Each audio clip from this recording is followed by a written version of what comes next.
যদিওবা প্ৰতিদিনে অপাৰহ নবেলা বিচৰণ কৰোঁ আমি এই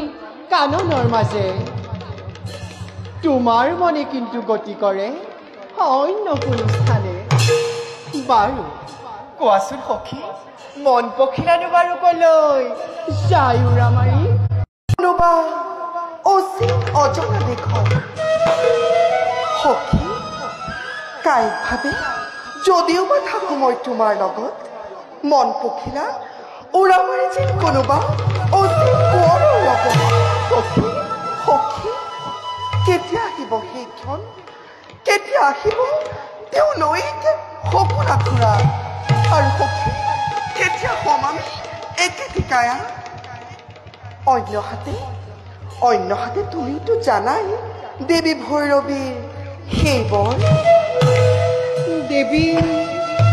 ভৈৰৱীৰ বৰ জানো সখী কিয় দেৱীয়ে যে কৈছিলে তোমাক অহা বহাগ মাহৰ শুক্লা দ্বাদশী নিশা শয়নত যিজনে তোমাৰ সৈতে কৰিব সম্ভোগ তেওঁৱে তোমাৰ স্বামী হ'ব বুলি কিন্তু সখী সেইখন আহিব কেতিয়া আহিব সখী নিশ্চয় আহিব তোমাৰ এই আনন্দ সুন্দৰ ৰূপত চাপ যাব তেওঁ এটি পতংগৰ দৰে তোমাৰ এই ৰাতুল অধৰ উজ্জ্বল যৌৱনমতীৰ অংগে অংগে সানি দি মিঠা পৰশন ৰূপৰ কোঠাতেও কৰিব গ্ৰহণ